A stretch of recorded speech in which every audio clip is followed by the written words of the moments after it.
अस्सलामुअलैकुम दोस्तों मां यहाँ वकील लगारी अवां ॾिसी रहिया आहियो son of Sardar WhatsApp group Sindhi माण्हू सभु जो जेको वीडियो हुयो कल्ह वीडियो नंबर पार्ट नंबर 1 त राजा ॾाहिर केरु हुयो। हीअ कहाणी मूं अव्हांखे सॼी ॾेखारी, हीअ अव्हां ख़ुदि बि पढ़ी सघो था ऐं अव्हांखे पढ़ी बि ॿुधाई। अॼु जेको कल्ह मूं चयो हुयो अव्हांखे त इन जो पार्ट नंबर 2 इन कहाणीअ हेठियां जेके कमेंट आया आहिनि त अॼुकल्ह अव्हां पाण ॾिसी रहिया आहियो हर शइ जी कापी। अगरि इनखे केरु पढ़े थो त उहो पंहिंजे तरफ़ां थोरी कहाणी पंहिंजे तरफ़ां एड करे हिन में पंहिंजो पार्ट लॻाए ऐं अॻे खे ॿुधाए थो। त ईअं ई वक़्तु गुज़रंदो रहियो ऐं जेके तारीख़ी कहाणियूं हुयूं, तारीख़ी ॻाल्हियूं हुयूं, उहे थोरियूं चेंज थींदियूं रहियूं वक़्त सां। त जेका असल ॻाल्हि हुई उहा ग्रुप एडमिन सरदार अली लगारी हिन पोस्ट ज़रिए लिखी ग्रुप वारनि खे ॿुधाई, जंहिं ते तमामु घणो बहस थियो ऐं ॻाल्हियूं अॻिते पुठिते कमेंट आया। उहे कमेंट अॼु वीडियो नंबर पार्ट नंबर 2 में आउं अव्हांखे ॾेखारींदुसि प्रूफ सां ऐं पढ़ी ॿुधाईंदुसि। त हेठि हलूं था। जीअं ई वीडियो अपलोड थी उन जे कुझु अरसे खां पोइ ॾिसूं था पहिरियों कमेंट आयो आहे कंहिंजो। पहिरें कमेंट अब्दुल जलील जरवार माशाअल्लाह। फिर उसके बाद उन खां पोइ कमेंट आयो त पहली बात राजा दाहिर सिंध का नहीं था, वो एक हिंदू था, इंडिया का था।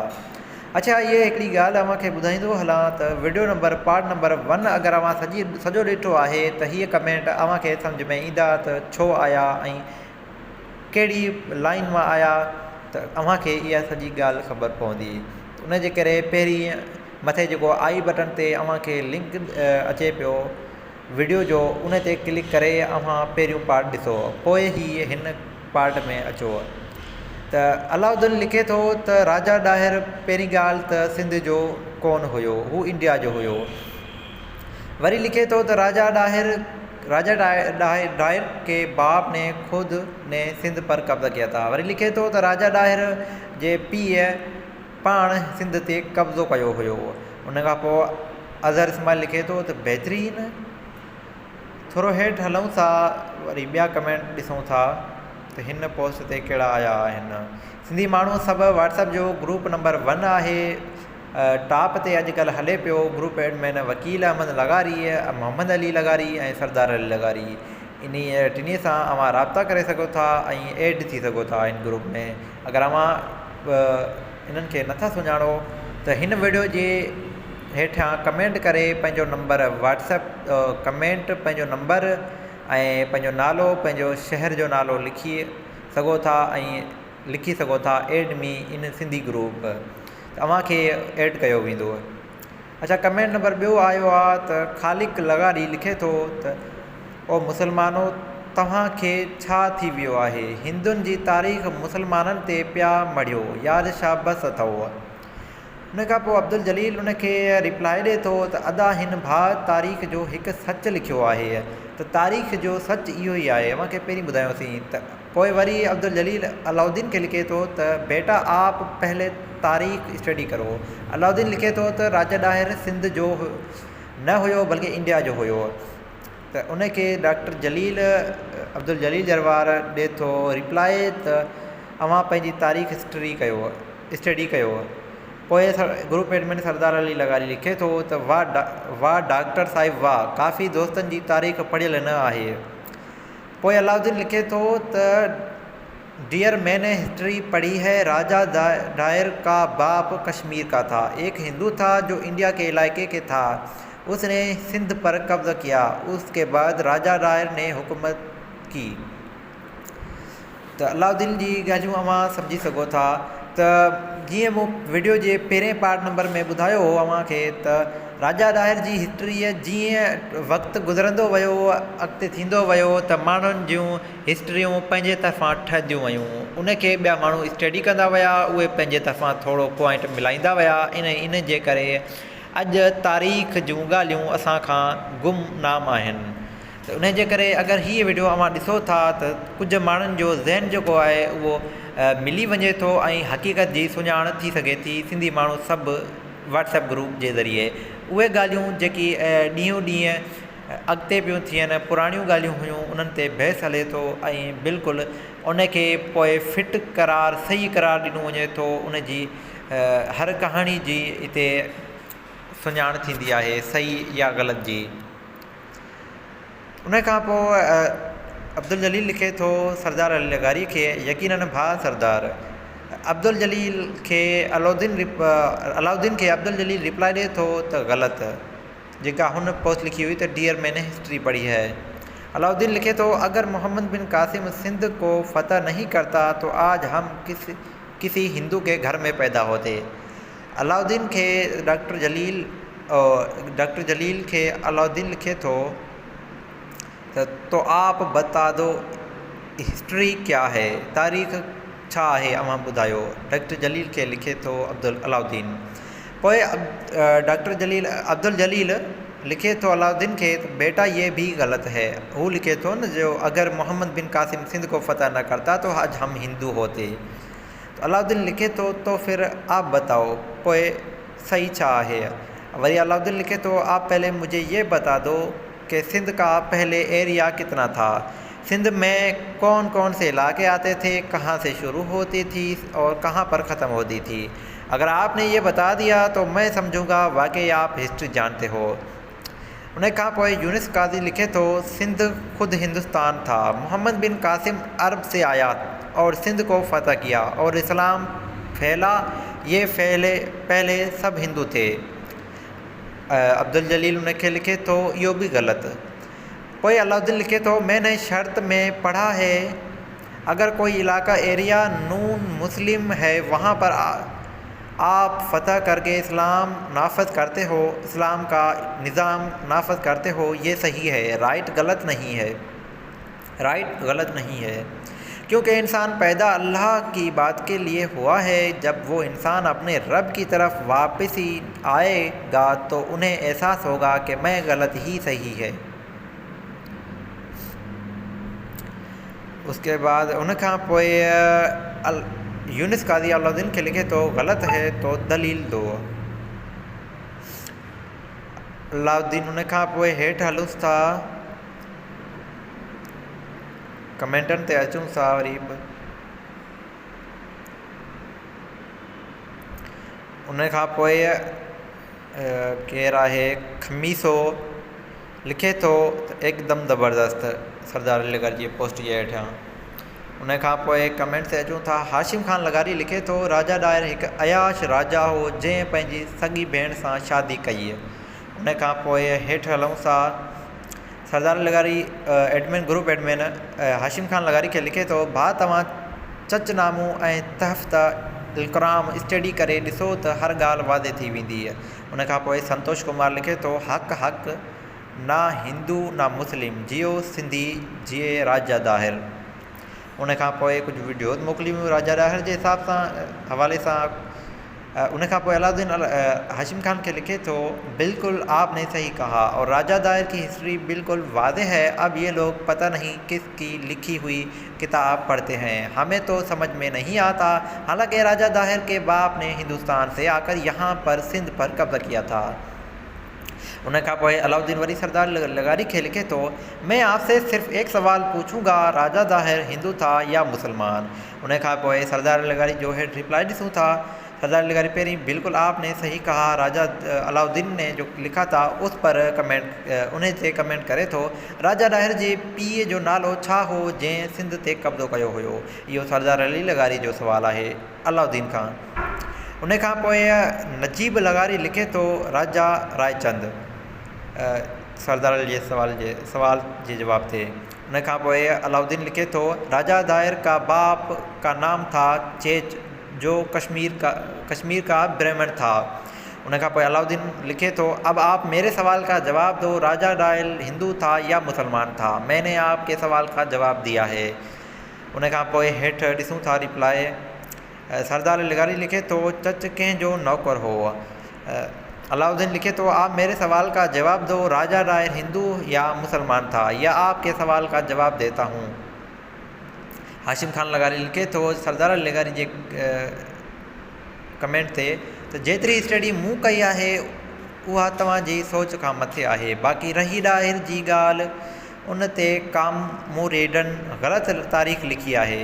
इन ते आउं पहिरीं अव्हांखे ॿुधाए चुको आहियां त जेतिरियूं ॻाल्हियूं उन ते ओतिरा कमेंट ऐं उहे कमेंट वरी ॻाल्हियुनि ते एड, त उन जे करे हिस्ट्री अॼु असां खां चेंज थींदी पई वञे। असुलु हिस्ट्री असां खां गुमनाम आहे। त अगरि अव्हां हीउ ग्रुप हीउ चैनल जॉइन करियो था त अव्हांखे सही हिस्ट्री जी ॼाण मिली सघंदी। अलॻि माण्हुनि जूं अलॻि रायूं, अलॻि कमेंट हूंदा त उन ते असुलु हिस्ट्री जी ॼाण थी सघंदी। त थोरो थोरो हुन वेबसाइट तां, थोरो हुन वेबसाइट तां करे पाण सही जी सुञाण करे सघंदासीं। त लिखे थो त तारीख़ लिखी आहे त राजा ॾाहिर ऐं अरबन जंग आराड़े ते लॻी हुई। जंग आराड़े ते लॻी हुई। हुन खां पोइ हेठि हलूं था त अलाउद्दीन लिखे थो त इन लोगों ने सिर्फ कामरेडों के लिखे हुए किताब पढ़े हैं। राजा दाहिर का बाप एक पंडित था, कश्मीर से आया था। इंडिया के इलाके से ब्राह्मण यानी बुद्ध का पुजारी, और राजा दाहिर भी एक पंडित। मोहम्मद बिन कासिम ने राजा दाहिर को हर एक सिंध फतह की। ये हम पर बड़ा एहसान किया था, हमें हसियान क़यामत तक नहीं भूलेंगे। हम ये एहसान क़यामत तक नहीं भूलेंगे। मोहम्मद बिन कासिम सिंध फतह नहीं करता तो आज शायद हम मुसलमान भी न होते। हमारा हीरो मोहम्मद बिन कासिम है, राजा दाहिर नहीं। अलाउद्दीन लिखे थो। पोइ आउं पाण कमेंट कयां थो हाशिम ख़ान लगारी खे त आराड़ो हीअ टेल मोरी वारो, जिते हीअ मिसण में टेल मोरी लॻे थी उते आराड़ो आहे। हाशिम ख़ान लगारी कमेंट ते रिप्लाई ॾिए थो, जी हा। उन खां पोइ सरदार लगारी अलाउद्दीन खे रिप्लाई ॾिए थो, तव्हां लिखियो आहे त राजा ॾाहिर सिंध ते कब्ज़ो कयो हो। पहिरीं तव्हां इहो ॿुधायो त राजा जे पीउ चच सिंध ते घणा साल हुकूमत कई ऐं राजा ॾाहिर खे हुकूमत पंहिंजे पीउ खां मिली या चाचे खां। अलाउद्दीन लिखे थो, जी हाँ, राजा दाहिर के बाप ने कब्ज़ा किया था, फिर राजा दाहिर ने भी सिंध पर कब्ज़ा किया हुआ था। हिन पोइ आउं लिखां थो, हिन अॼु जे टॉपिक मां मुंहिंजे दिमाग़ में इहा ॻाल्हि आई आहे त पंहिंजो दीन बि ईअं ई कुझु कंहिं जे ग़लति लिखण सां मिटजंदो पियो वञे। अलाउद्दीन लिखे थो, वो भी धोखा, सरदार लगारी खे लिखे थो, वो भी धोखे से कब्ज़ा किया हुआ था और राजा दाहिर के बाप ने कोई जंग नहीं लड़ी थी। सरदार अली लगारी लिखे थो, चच पाण हिकु नौकर हो, ॿुधायो त उहो कंहिंजो नौकर हो। हेठि हलूं था। अलाउद्दीन लिखे तो, मैंने आपसे 2 सवाल किए थे। एक सवाल, राजा दाहिर हिंदू था या मुसलमान। दूसरा, सिंध का एरिया कितना था। पहले सिंध कहाँ से शुरू होती और कहाँ पर ख़त्म होती थी। सरदार लगारी अलाउद्दीन खे जवाब ॾिए थो, राजा दाहिर ब्राह्मण हो। पहिरीं वारी सिंध अॼोकी सिंध खां तक़रीबन 10 हिसा वॾी हुई, जेका इंडिया जे हिजरात परगणीअ खां वठी ईरान ऐं मुल्तान ताईं छायल हुई। अलाउद्दीन लिखे तो, ईरान नहीं आता। ईरान का एक सूबा है जिसका नाम है खुरासान, और ये मुंबई, गुजरात, इंडिया का पंजाब से शुरू होती थी, काबिल पर ख़त्म होती थी। पूरा ईरान नहीं आता था, सिर्फ ईरान का एक सूबा आता था काबिल के तरफ से, जिसका नाम है खुरासान। अलाउद्दीन खे सरदार लगारी खे अलाउद्दीन फ़ोटो मोकिले थो हिकु वेबसाइट जो, जितां खां फ़ोटो कढी मोकिले थो। लिखे थो, राजा चच सिंध जो महाराजा, सन 652 खां 691 ताईं। पेशरो साहसी जानेश राजा चंदर जूं साथी राणी सांदी। हिन खे अव्हां पंहिंजे हिसाब सां हिस्ट्री करे सघो था। सरदार लगारी अलाउद्दीन खे लिखे थो, ईरान में पहिरियों मुसलमान जी हुकूमत हुई। सिंध ईरान ताईं हुई ऐं मोहम्मद बिन कासिम इराक़ खां निकितो, ईरान खां थींदो सिंध में आयो हो। उन खां पोइ डॉक्टर इमरान लिखे थो अलाउद्दीन खे, राजा दाहिर या इब्न कासिम से पहले इस्लाम रसूल सल्लल्लाहु अलैहि वसल्लम के वक्त सिंध में पहुंच गया था अदा, और सिंध ने हाथों हाथ इस्लाम कबूल किया था। ना इब्न कासिम ने हमें मुसलमान किया था। अम्मा आयशा की खादिमा एक सिंधी थी। हज़रत अली के बेटे मोहम्मद की वालदा सिंधी थी। इमाम अबू हनीफा सिंधी थी। तब मोहम्मद बिन कासिम पैदा भी नहीं हुआ था। अलाउद्दीन लिखे तो ईरान पहले फ़ारस था और वहाँ मजूसी की हुकूमत थी। आके पुजारी की और उन मजूसियों की हुकूमत हज़ारों साल से चली आ रही थी। हज़रत उमर ने जाकर ईरान को फ़तह किया। उसके बाद बलूचिस्तान हज़रत उस्मान के दौर में फ़तह हुआ और आप कह रहे हो कि ईरान सिंध का हिस्सा था।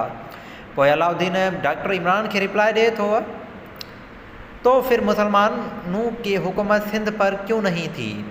डॉक्टर इमरान के रिप्लाई दे तो सिंध कदीम से ईमान का कहता रहा। अभी जो मारा मारी है वो आई हुई है कौमों की वजह से। डॉक्टर इमरान लिखे तो सिंध कदीम ज़माने जो हुयो उन खां पोइ हींअर ही मारा मारी वारियूं ॻाल्हियूं अॻिते वधियूं आहिनि। सरदार लगारी अलाउद्दीन के रिप्लाई ॾिए थो पहिरीं पढ़ी ॾिस ईरान ताईं सिंध हुई, ईरान सिंध न हुई। पहिरीं पढ़ी ॾिस ईरान ताईं सिंध हुई, ईरान सिंध न हुई ऐं ईरान में मुसलमाननि जी हुकूमत हुई। उन खां पोइ अलाउद्दीन डॉक्टर इमरान अलाउद्दीन के रिप्लाई ॾिए थो और अगर हुकूमत ना होती तो हज़रत हुसैन करबला में ये न कहते मुझे सिंध जाने दो। बागियों ने उनकी ये बात भी न मानी। ये बात मौलाई मुल्ला ने नहीं बताई, लेकिन रोज़ा ए हुसैन पर लिखी हुई है। डॉक्टर इमरान वरी अलाउद्दीन के रिप्लाई दे तो हुकूमत तो अभी भी मुसलमानों की है, जुल्म की इंतहा है सिंध पर आपके सामने है। उन खां पोइ हेठि हलूं था त अज़हर इस्माइल उन खे रिप्लाई ॾिए थो, हीअ स्टिकर मां मोकिले थो, तव्हां ॾिसी सघो था। उन खां पोइ हेठि हलूं था वरी त ॿियो कहिड़ो को कमेंट आयो आहे। उन खां पोइ हेठि हलूं था। मुंहिंजे ख़्याल में वीडियो तमामु लंबी थींदी पई वञे, वॾी थींदी पई वञे, त उनजे करे हिन वीडियो खे एंड था करियूं। ऐं हिते जेको वरी थियो आहे डॉक्टर इमरान खे या मुंहिंजे ख़्याल में कंहिंखे ही ॿियो आहे। हेठि हलूं था,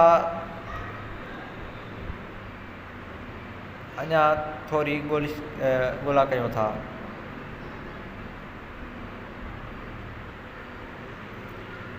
त हिन वीडियो ते कमेंट किथां आया आहिनि। हिन वीडियो खे एंड था कयूं हिते ई। अॻिते जेके कमेंट आया आहिनि ॿिए ॾींहुं उहे अव्हांखे अॻे पार्ट में ॿुधाईंदासीं, पार्ट नंबर 3 में। उन जे करे अगरि अव्हांखे वीडियो अच्छी लॻी आहे, सुठी लॻी आहे त वीडियो खे लाइक करे चैनल खे सब्सक्राइब कयो। अव्हांखे वरी ॿुधाईंदो हलां त हिन व्हाट्सएप ग्रुप में एड थियणु चाहियो था त पंहिंजो नंबर, नालो ऐं शहर जो नालो वीडियो जे कमेंट में लिखो, अव्हांखे ज़रूरु एड कयो वेंदो। सही तारीख़ जी सही सुञाण हिन ग्रुप जे ज़रिए सनाफ़ सरदार। इन सां गॾु इजाज़त ॾींदा वकील लगारी खे ऐं ॾिसंदा रहो सनाफ़ सरदार। अल्लाह हाफ़िज़।